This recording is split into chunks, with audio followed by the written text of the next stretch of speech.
As Officer Mark Reed settled into his favorite corner booth at the small cafe that evening, all he wanted was a quiet beer before heading home to celebrate his wedding anniversary.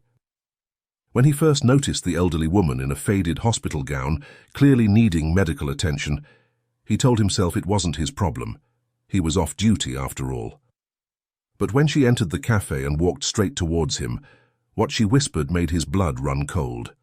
After hearing her words and uncovering the truth, he was faced with a dark situation that forced him to call for backup. Before we dive into this heart-wrenching story, comment below where you're watching from today. And if you like this video, don't forget to subscribe. Officer Mark Reed pushed open the door of the Copper Kettle Cafe, ready to unwind after another long day on patrol. The familiar warmth of his favorite evening spot was a welcome change from Ridgeway's cooling streets. The cafe's interior was warm and inviting, with its dimly lit ambiance and the soft clinking of cups against saucers providing a welcome respite from the outside world. Mark's eyes instinctively scanned the room, taking in the cozy, worn leather booths and rustic decor that had become a source of comfort over the years. The walls were adorned with vintage copper kettles and old photographs of Ridgeway, giving the place a sense of history and belonging. He made his way to his usual corner booth, feeling the weight of the day's events pressing down on his shoulders.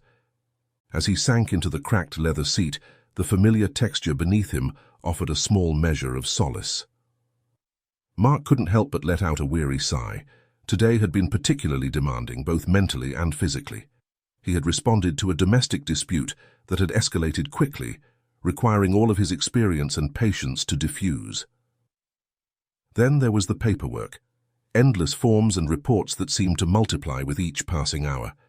Settling into the booth, Mark pulled out his phone, the screen illuminating his tired face. A message from Julia, his wife, caught his attention immediately. "Don't forget, dinner at 8 p.m. for our anniversary, love you." The reminder of their wedding anniversary dinner brought a mix of emotions, warmth at the thought of spending time with Julia, but also a twinge of guilt for almost forgetting such an important occasion. Mark quickly typed out a reply, "I'll be home soon to change, love you too."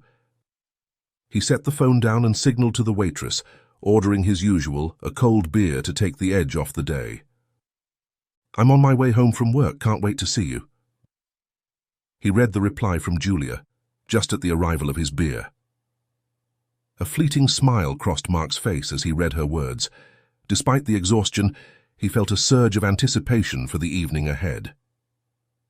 Taking a long sip of his beer, Mark savored the cold, crisp taste. He knew he shouldn't linger too long. He needed to get home and change for dinner. But the allure of a few moments of peace was too strong to resist. Reaching into his pocket, he pulled out his earphones and plugged them into his phone. Scrolling through his playlist, he selected a video and turned up the volume, momentarily muting the world outside. In this cocoon of sound and familiar surroundings, Mark felt the day's stresses slowly ebbing away. As Mark became increasingly absorbed in his video, the world outside the Copper Kettle Cafe continued its quiet evening rhythm. It was in this seemingly ordinary moment that something caught Mark's peripheral vision, a movement outside the partially obscured window with its blurred screen. Instinctively, Mark's eyes flicked towards the source of the movement. Through the partially obscured window with a blurred screen, he could make out the figure of an elderly woman standing unsteadily on the cracked walkway outside. Even from a distance, there was something about her appearance that gave Mark pause. The woman was wearing what looked like a faded pink gown, or was it a hospital scrub, he wondered. Her gaunt frame seemed to sway slightly in the gentle evening breeze, hinting at a fragility that immediately stirred Mark's concern. As he focused more intently on her, he could see that her thin, frail form appeared almost spectral in the dim streetlight. Her expression, even from this distance, seemed distant and confused. For a brief moment, Mark felt a surge of professional instinct. His years as a police officer had honed his ability to spot potential trouble. The woman's appearance and demeanor ticked several boxes in his mental checklist of concerning situations. However, as quickly as the thought arose, Mark pushed it aside. He reminded himself firmly that he was off duty, This was his time to unwind, to prepare for his anniversary dinner with Julia. Surely, if there was a real problem, someone else would handle it. With a slight shake of his head, as if to physically dispel his concerns, Mark looked back at his phone. The video was still playing. He took another sip of his beer. Not my problem right now, he thought to himself, trying to refocus on his moment of peace. But fate had different intentions for Mark that evening. Just as he was beginning to relax in his brief moment of respite, the commotion of a crowd gathering outside caught his attention. Almost reflexively, Mark stood up to get a clearer view, despite being off duty. He noticed the elderly woman he had observed earlier had fallen to the ground. Within moments, as Mark took in the scene, he saw someone reaching out to assist her. For a moment, Mark stood frozen, caught between his instinct to help and his desire to remain uninvolved. He tried to convince himself that it might just be a minor incident. Perhaps the woman had simply tripped, and those people around her had helped her up. There was no need for him to intervene, he reasoned. After all, he was off duty, and he had his own plans for the evening. Mark turned up the volume on his phone higher, focusing back on his screen. This, combined with the muffling effect of the cafe's atmosphere, meant that he was completely unaware of the approaching ambulance siren. The flashing blue and red lights, which would normally have immediately caught his attention, were blurred by the screen on the window and the dimly lit interior of the cafe. A waitress approached his table and patted his shoulder. Her face showed a mix of concern and curiosity as she leaned in to speak to Mark. "Excuse me, I'm sorry, sir," she said, her voice barely audible over the music in his earphones. "I noticed your uniform. Aren't you a police officer? There seems to be some trouble outside." Mark hesitated for a moment before responding. He could feel the weight of responsibility settling back onto his shoulders. "I'm off duty right now," he said reluctantly, gauging the look on the young woman's face. "But I'll go check it out just to be sure everything's okay." Mark stood up. He left his beer on the table and made his way to the cafe's entrance, his mind already shifting into professional mode, despite his initial reluctance. By the time Mark reached the door and stepped outside, the scene had changed. The crowd that had gathered was now dispersing, and there was no sign of the elderly woman. In the distance, he could see the retreating lights of an ambulance, its siren fading as it turned a corner and disappeared from view. It seemed that the situation had been handled without his intervention. The woman must have been taken to the hospital, he reasoned, and was now in capable hands. With this reassurance, Mark turned and walked back to his booth. Mark had just settled back into his seat, lifting his phone to continue watching the video he had started earlier, when the cafe door swung open, the little bell above it chiming. To Mark's utter astonishment, the elderly woman he had seen outside earlier stepped into the cafe. He looked around, but the waitress who would normally greet new customers was nowhere to be seen, likely tending to tasks in the back room or pantry. Mark's eyes widened in confusion. He thought that the ambulance had taken her away. Yet here she was, standing just inside the doorway of the Copper Kettle Cafe. The warm lighting of the cafe cast a harsh contrast on her fragile frame, making her appear even more skeletal than she had looked through the blurred window earlier. As she stood there, Mark could see her thin hands trembling, her fingers moving restlessly as if searching for something to grasp. Her eyes, set deep in her gaunt face, held a haunting mix of exhaustion and confusion. There was something in her gaze that spoke of a deep, unspoken pain. He watched the woman making her way in. At first, it seemed like she was looking for an empty seat, but Mark noticed she was walking in the direction of his booth. As she drew closer, he could hear her muttering under her breath fragments of sentences that didn't quite make sense. "Too late," she whispered, her voice raspy and urgent. "It's too late." Mark's confusion deepened, but his training took over. He straightened up, meeting the woman's gaze. "Ma'am," he said, "are you all right? Do you need help?" He paused for a moment, then added, "I'm a police officer. Are you in any danger?" The woman's demeanor changed abruptly at his words. Her eyes, which had been darting around the cafe nervously, suddenly focused on Mark with startling clarity. When she spoke again, her voice was clearer. though still tinged with an undercurrent of distress. "I'm Laura Hawthorne." She leaned closer and whispered to him, her words coming out in a rush. "Can you help me end what they should have done in the hospital?" Mark felt a chill run down his spine at her words. What did she mean by end, and who were they? His mind raced, trying to piece together the fragments of information he had. "Ms. Hawthorne," he began cautiously, "what do you mean? Are you looking for the hospital?"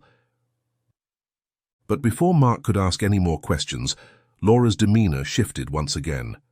The brief moment of lucidity vanished as quickly as it had appeared. Her expression went blank, her eyes losing focus. She began to mutter unintelligibly and backed away from his booth. Her movements were jerky, and without another word she turned and walked out of the cafe. For a moment Mark sat frozen in his seat, trying to process what had just happened. Why did the woman enter the cafe in the first place? Why did she look so confused and lost? Is she in any danger? He mused. The encounter had been so brief, so surreal, that part of him wondered if he had imagined it.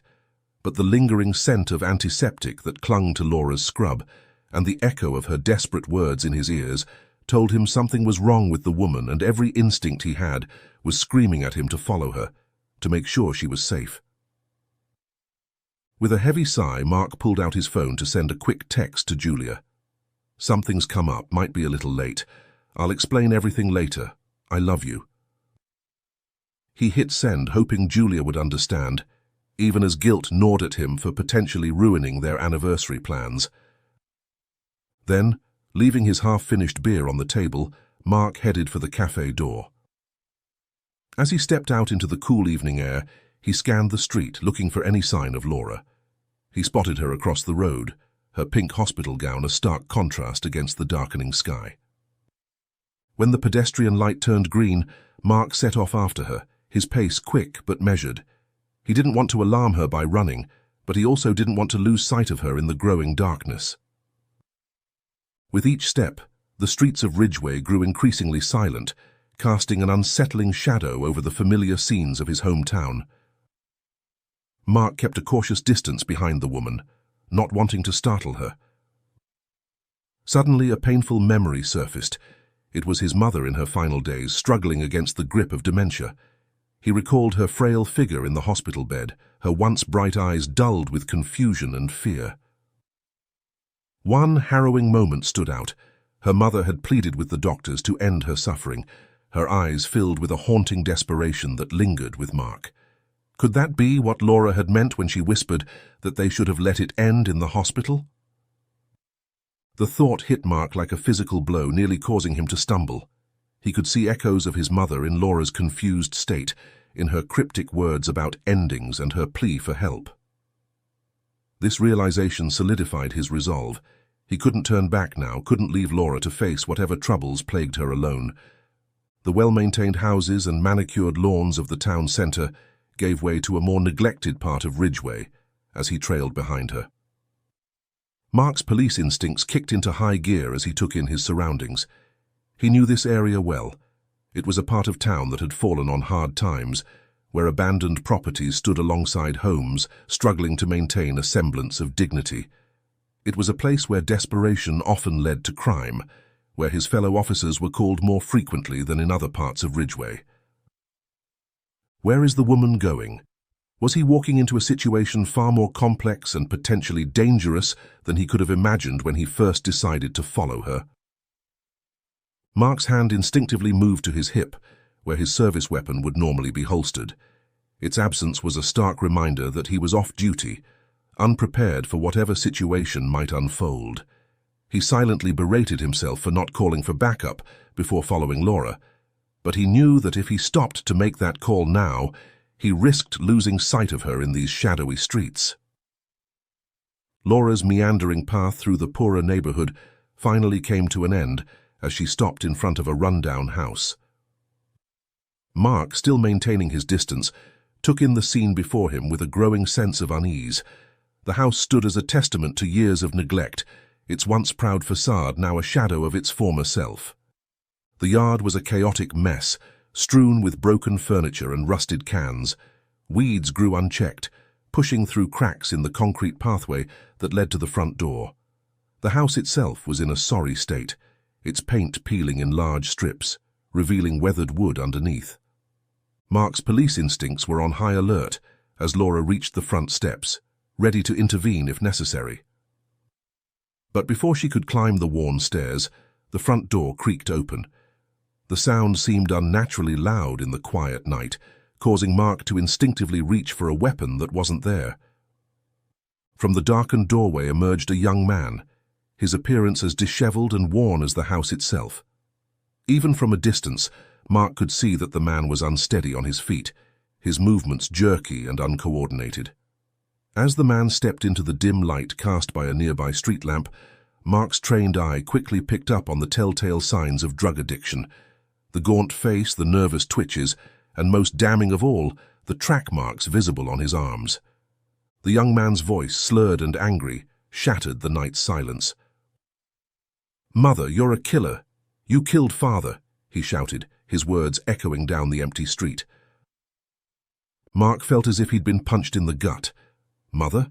This young addict was Laura's son. The pieces of the puzzle were starting to fall into place, but the picture they formed was far more complex and heartbreaking than Mark had anticipated. Laura, seemingly galvanized by her son's accusation, tried to approach him. No, he's inside, he's alive," she repeated, her voice a mixture of desperation and denial. But in her haste, her frail body betrayed her. She stumbled, losing her balance on the uneven ground. Mark's body reacted before his mind could process what was happening. He sprinted forward, hoping to catch Laura before she hit the ground, but he was too far away and could only watch in horror as she fell hard onto the concrete of the pathway. As Mark reached Laura's side, kneeling beside her fallen form, he was acutely aware of the young man's reaction.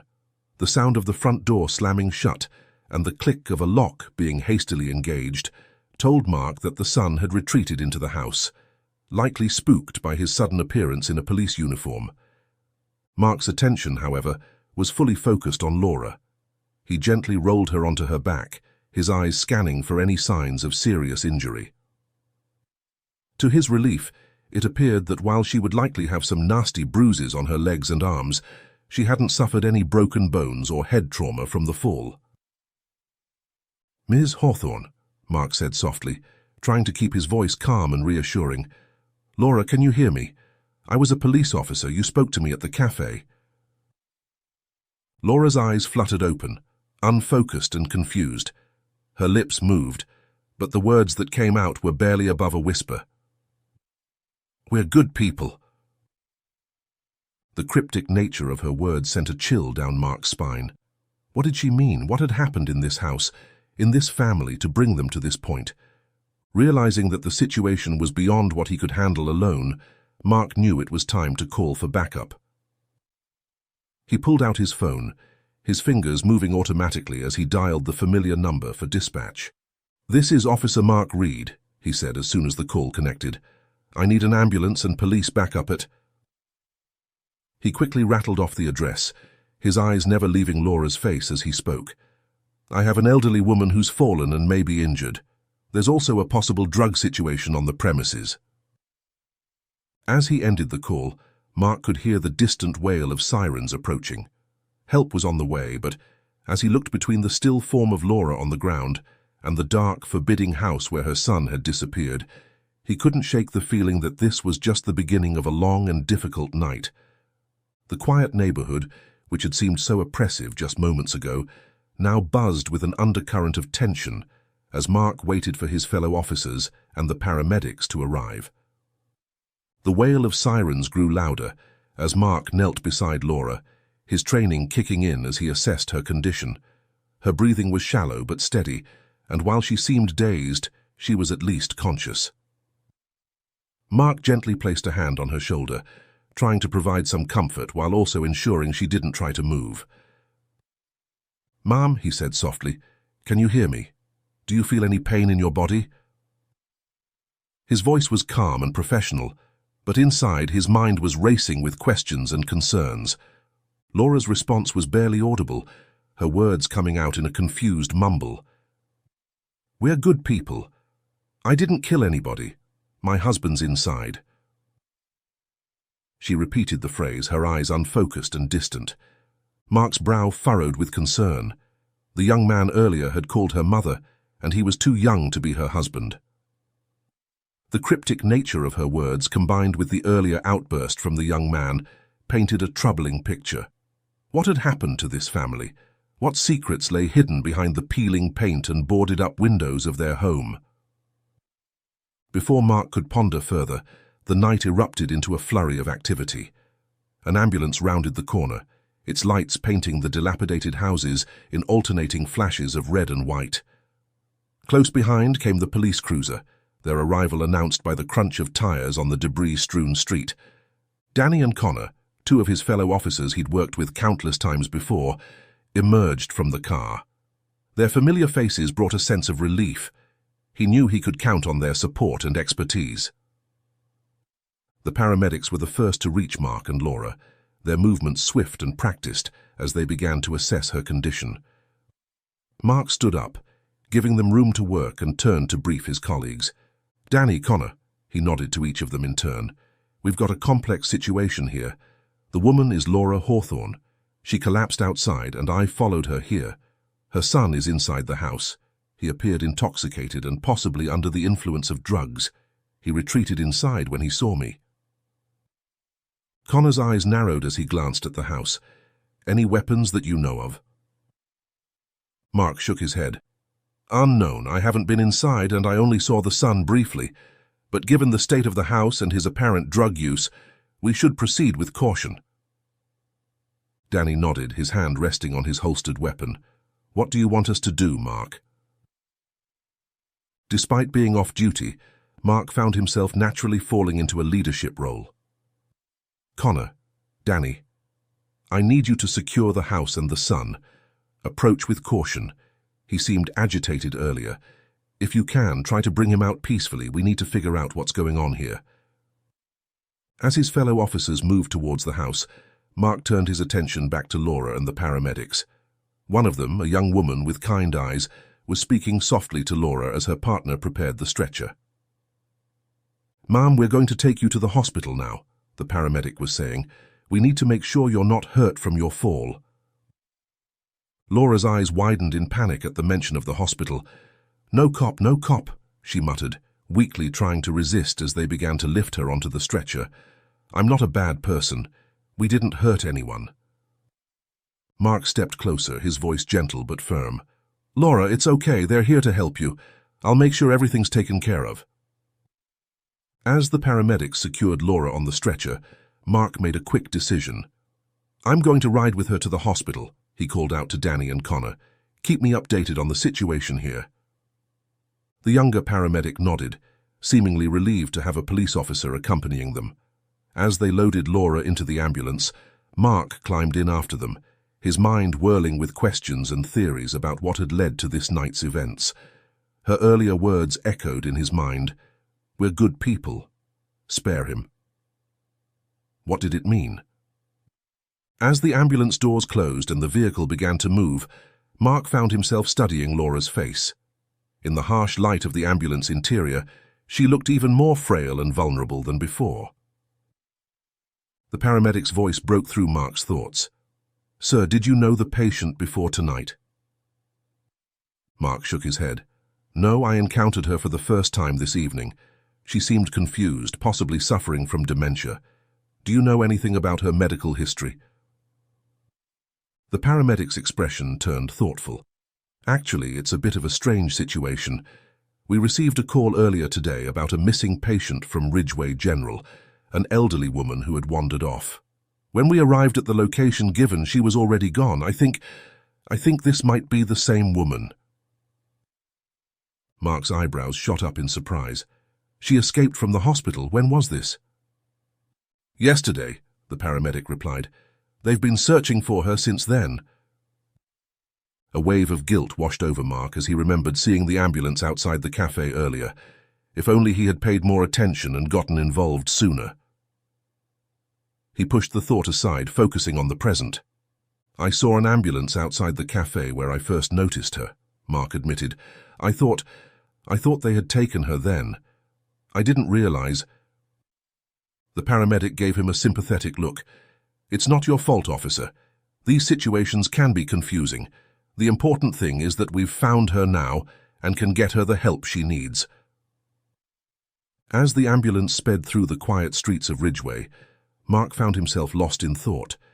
The pieces of the puzzle were slowly coming together, but he sensed that there was still much more to uncover. The image of the dilapidated house, Laura's confused ramblings, and her son's angry accusation all swirled in his mind. The ambulance pulled up to the emergency entrance of Ridgeway General Hospital. The back doors burst open, and a flurry of activity ensued as the paramedics efficiently transferred Laura from the ambulance to a waiting gurney. Mark followed behind, his eyes never leaving Laura's frail form. As they wheeled her through the automatic doors and into the bright antiseptic environment of the ER. The sudden change in surroundings seemed to disorient her further, and she began to mutter, "End his pain, please. My husband's alive but in pain," she pleaded, her thin fingers grasping at the air. "We are good people, officer. Please believe me." Mark's heart clenched at the desperation in her voice. He wanted to reassure her, to tell her that everything would be all right, but he knew that would be premature. There was still so much about her situation that he didn't understand. A team of nurses and a doctor quickly gathered around Laura's gurney, their voices a calm counterpoint to her distressed cries. They began checking her vitals and assessing the bruises from her fall, their movements swift and practiced. "She needs to be sedated," one of the nurses said, reaching for a syringe. Mark stepped forward, his police instincts kicking in. "Wait," he said, his voice firm but respectful. "Is it possible to calm her without putting her to sleep? I need to talk to her if possible." The doctor, a middle-aged woman with kind eyes and a no-nonsense demeanor, looked at Mark appraisingly. "Officer?" "Reed," Mark supplied. "Mark Reed." The doctor nodded. "Officer Reed, I'm Dr. Patel. We'll do our best to keep her calm and conscious, but her well-being is our primary concern. We'll administer a mild sedative to take the edge off her anxiety without knocking her out completely." Mark nodded his thanks, stepping back to allow the medical team to work. As they tended to Laura, administering the sedative and checking her for injuries, a nurse approached Mark. "Officer Reed, I have some information about Mrs. Hawthorne that might be helpful." Mark turned his full attention to the nurse, eager for any details that might help him understand the situation better. "Laura Hawthorne was admitted to our hospital 3 days ago along with her husband, Mr. Charles Hawthorne," the nurse began. "They were involved in a car accident. Mr. Hawthorne, he didn't make it. He passed away 2 days ago." Mark felt a wave of sympathy wash over him. Suddenly, Laura's confused state and her cryptic words about endings took on a new, heartbreaking context. The nurse continued, her voice low and compassionate. "Mrs. Hawthorne was devastated, of course. She's been diagnosed with severe cardiovascular disease and early-stage dementia. The shock of losing her husband, well, it seems to have pushed her into a state of confusion and delusion. She kept insisting that her husband was still alive but suffering, and that she needed to end it for him." Mark's mind raced, piecing together the fragments of information. "And she escaped yesterday?" he asked, recalling what the paramedic had told him. The nurse nodded. "Yes, she somehow managed to slip out unnoticed. We've been searching for her since then. We were worried sick, especially given her medical condition." As Mark processed this information, he glanced over at Laura. The sedative seemed to be taking effect. Her cries had subsided to soft murmurs, and her body had relaxed somewhat on the gurney. Dr. Patel was speaking to her in low, soothing tones as she examined the bruises from Laura's fall. Mark's phone suddenly buzzed in his pocket. Excusing himself, he stepped away from the gurney to answer the call. It was from Julia. "Mark, where are you? Is everything okay? I'm worried." Her tone filled with concern. Guilt washed over him as he realized how much time had passed. Their anniversary dinner, the plans they'd made, it all seemed so distant now, overshadowed by the unfolding drama of Laura Hawthorne's story. I'm so sorry, Julia. Something unexpected came up. An elderly woman, she came to me in distress, introducing herself as Laura Hawthorne while I was at the cafe earlier. I'm at the hospital now, it's complicated, but I promise I'll explain everything. He struggled to find the right words to explain the situation. How could he convey the complexity of what was happening, the pull he felt to see this through, without sounding like he was prioritizing work over their relationship, especially on their anniversary? Mark, you said her name's Laura Hawthorne, an elderly woman. Julia's voice urgent and concerned. Surprised by the question, Mark replied, Yes, that's her name. Do you know her? There was a pause on the other end of the line, and when Julia spoke again, her voice was filled with a mix of emotions, concern, sadness, and a hint of determination. I'm not sure, Mark, but I'm coming to the hospital. I'm nearby. I'll explain when I get there, but I think I know her, or knew her, a long time ago. Just wait for me there, okay? Before Mark could respond, Julia had hung up. He stared at his phone, bewildered by this unexpected turn of events. How did Julia know Laura Hawthorne? And what connection could she possibly have to this tragic situation? As these questions swirled in his mind, Mark's phone buzzed once more with a message from Connor. He quickly opened it, hoping for more clarity on the situation at the Hawthorne house. Mark, we've secured the premises. The young man, identified as Jason Hawthorne, is in custody. He's clearly under the influence and not very cooperative. Looks like he hasn't been home in a while, just showed up recently. Neighbors say they hadn't seen him in months until a couple of days ago. Mark's brow furrowed as he processed this new information. The pieces of the puzzle were slowly coming together, painting a picture of a family torn apart by addiction, illness, and tragedy. Update. Jason is confirmed to be Laura and Charles's son. Only came back after seeing news of his parents' accident. That's why we didn't encounter him during the initial investigation. He's been struggling with addiction for years. We have him now at the station, safe with us. As Mark reflected on this newfound insight, his eyes shifted back to Laura. The sedative had taken full effect, and she appeared more at peace. Her eyelids fluttered, opening and closing slowly, as if caught between awareness and sleep. These thoughts were interrupted by the arrival of Dr. Patel, who approached Mark. "Officer Reed," she said quietly, "I've reviewed Ms. Hawthorne's medical history. Her condition is complex. The dementia, while still in its early stages, is clearly affecting her ability to process recent events, and the cardiovascular issues are a serious concern, especially given the stress she's been under." Mark nodded, processing this information. "What's the prognosis, Doctor?" Dr. Patel sighed, her professional demeanor softening slightly. "It's hard to say for certain. With proper care and support, she could have several good years ahead of her, but she'll need a stable environment, regular medical attention, and most importantly, understanding and patience from those around her."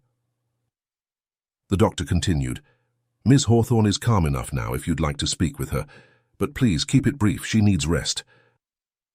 Mark approached the gurney, his heart heavy with the weight of what he'd learned.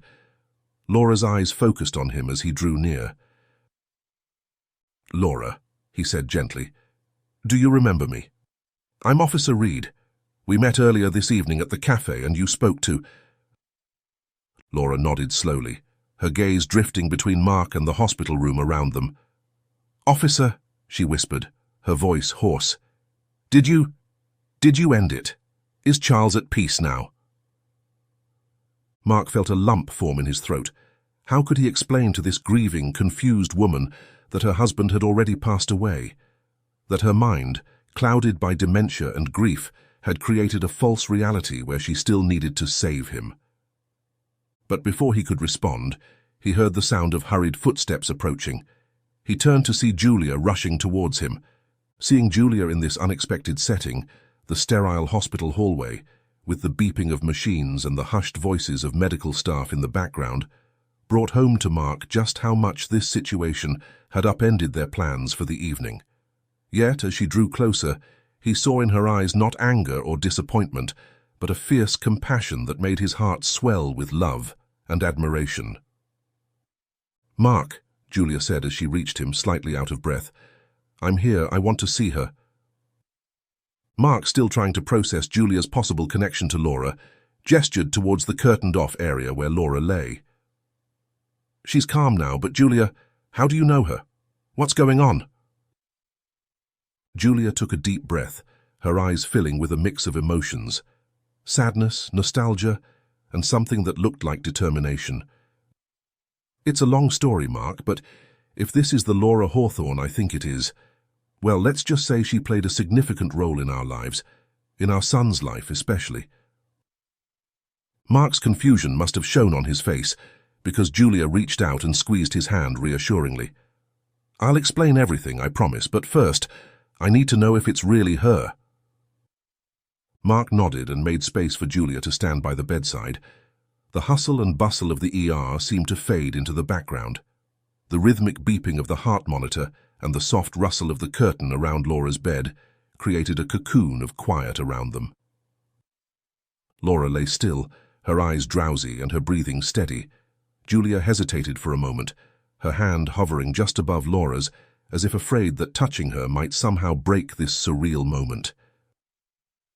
"It's her," Julia whispered, her voice thick with emotion. "I can't believe it, but it's her." Mark watched as Julia's eyes filled with tears, a mix of recognition and sorrow playing across her face. He placed a comforting hand on her shoulder, silently encouraging her to continue. Julia took a deep breath, then gently placed her hand on Laura's. The touch seemed to stir something in Laura as she tried to focus on the faces before her. "Laura," Julia said softly, leaning in closer. "Laura, do you remember me? It's Julia, Alex's mom." At the mention of Alex's name, a spark of recognition flickered in Laura's eyes. She blinked several times as if trying to clear away the fog of confusion and medication. "Julia," Laura's voice was weak, but there was a note of wonder in it. "Little Alex's mother?" Julia nodded, a watery smile spreading across her face. "Yes, that's right. You used to be Alex's preschool teacher, do you remember?" Laura's brow furrowed in concentration, fragments of memories seemingly piecing themselves together in her mind. "Alex," she murmured. "Such a sweet boy, so full of energy." Mark watched this exchange with a mixture of amazement and confusion. He had known that Julia and Alex had lived in Ridgeway before he met them, but he had never imagined this connection to the woman at the center of tonight's events. Julia continued, her voice gentle and encouraging. "That's right, Laura. Alex was very active. He had a hyperactivity disorder, remember? You were so patient with him, even staying after school to help him." A faint smile touched Laura's lips. "I remember," she said softly. "He needed extra care, extra attention. Such a bright child." Mark could see the emotion welling up in Julia's eyes as she spoke. "Laura, I want you to know, I need you to know how much your kindness meant to us. You laid the foundation for Alex's education, gave him the confidence he needed. He's in secondary school now, doing so well, and it's in no small part thanks to you." Laura's eyes widened slightly at this news, a glimmer of pride shining through the confusion. "Secondary school. My, how time flies. Is he happy?" Julia nodded emphatically. "He is, Laura. He's thriving.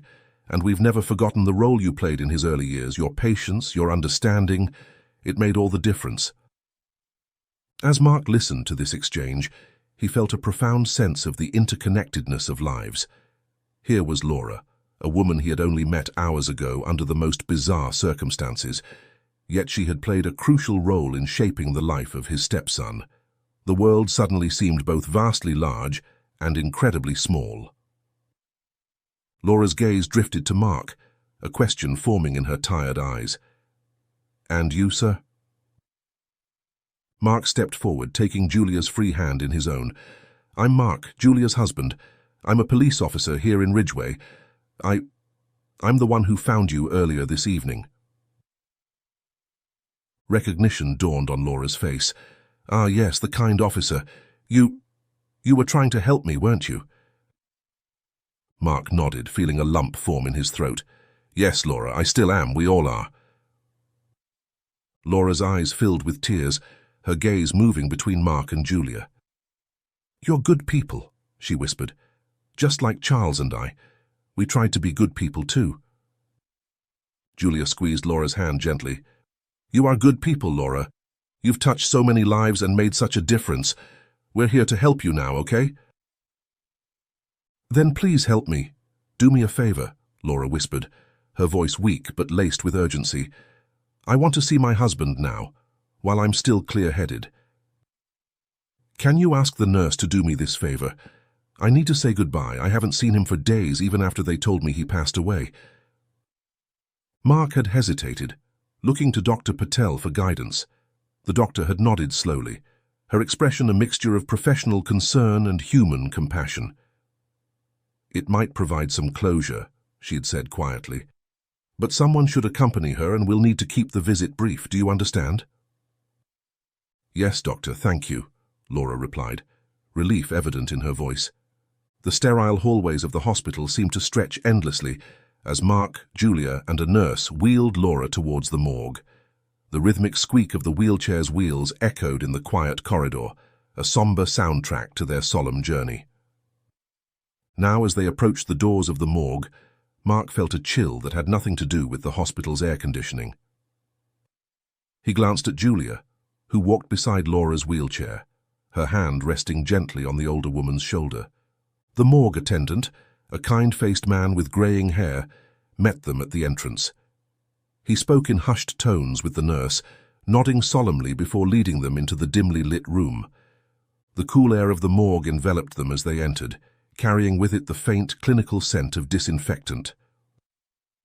Laura's eyes darted around the room, finally settling on a draped form on one of the tables. Her thin fingers trembled as she reached out, and Mark quickly moved to her side, ready to support her if needed. With practiced efficiency tinged with respect, the attendant gently pulled back the sheet, revealing Charles's face. In death he looked peaceful, the lines of worry and pain that had likely marked his final days smoothed away. Laura's breath caught in her throat as she gazed upon her husband's face. Tears slipped silently down her cheeks as she reached out, her trembling hand hovering just above Charles' lifeless one. "Oh, Charles," she whispered, her voice barely audible. Then, turning to Mark with eyes that seemed to see him clearly for the first time, she spoke. "Sir, my husband's dead, and my son is a mess." The raw honesty in her voice struck Mark to his core.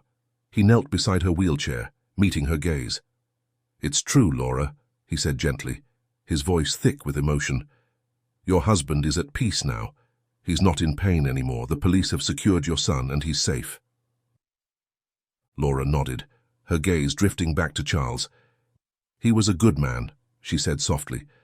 "We tried our best, you know, but our boy, he lost his way, fell in with bad company." She sighed, a lifetime of worry and heartache contained in that single exhalation. "Charles always said to me, even in our hardest moments, 'I won't die until you do first, so you'll never have to live in this world alone in sorrow.'" A sad smile flickered across Laura's face. "Sometimes when my mind slips, I can hear him as if he's right next to me, telling me he's still here." Mark felt a lump form in his throat, understanding now the depth of Laura's confusion and grief. Her battle with dementia, coupled with the shock of losing Charles, had driven her to escape the hospital, to return to her old home, seeking the comfort of her husband's presence. Gently, Mark asked, "Laura, do you remember anything about the accident?" Laura's eyes glistened as she nodded. "We were visiting the Tranquility Grove Memorial Garden," she began, her voice taking on a dreamy quality. "It was always my favorite place, the winding stone paths lined with roses, lilies, and wildflowers. They change with the seasons, painting the garden with colors. The paths led to a pond with little bridges that connected the islands in the water. We'd sit on a bench there, listening to the trickling water, feeling peaceful." Her voice softened as she continued. "There's a large stone fountain, engraved with the words, 'In memory, there is life.' Every time we visited, Charles and I would toss a coin into that fountain and wish for our son's recovery." Her voice broke as she added, "That day, I insisted we go, even though Charles wasn't well. I pushed too hard. I just wanted to make one more wish for our son to come home." Laura went on to explain how the garden had been closed when they arrived just before sunset. Charles, drowsy from his medication, had driven too fast towards the garden's gate. As Laura's story unfolded, Mark felt a profound sense of the tragedy that had befallen this family. The image of Laura and Charles making wishes for their troubled son in a beautiful garden contrasted sharply with the stark reality of the morgue and the knowledge of their son's current situation. Julia, who had been silent throughout this exchange, stepped forward and placed a comforting hand on Laura's shoulder. "Laura," she said softly, "I want you to know that you made a difference, not just in Alex's life but in so many others. You were there for children when they needed someone, and that counts for so much." Laura's eyes filled with tears once more, but this time there was a glimmer of something else in them. Gratitude, perhaps, or a flicker of hope. "Thank you," she whispered, her gaze moving between Julia and Mark. "Thank you for being here, for listening." The nurse gently informed them that visiting time was over, and Laura nodded, accepting it without resistance. They departed from the somber stillness of the morgue and walked back to Laura's hospital room. Once Laura was settled back into bed, Julia stepped forward, extending her business card with a soft smile. "Laura, if you ever need anything, don't hesitate to reach out. Alex would be happy to see you. He's grown up so much, but he still remembers you fondly." Laura clutched the card tightly, her voice faint but steady. "I would like that." Mark gently suggested that Laura consider moving to an elder care facility where she would be safe and cared for. Laura nodded in understanding, but made a simple request. "Before I go anywhere else, could you take me back to my house once I'm well enough, just to say goodbye to it properly?" Mark and Julia readily agreed, promising to visit her wherever she ended up. As a nurse entered to run more tests, Mark and Julia were excused to leave. They promised Laura they would visit again soon, their words filled with genuine care and commitment. In the quiet hospital corridor, Mark and Julia exchanged a knowing glance. Their anniversary had taken an unexpected turn, but amidst the chaos, they felt a renewed sense of purpose and a deeper connection that went beyond their original plans.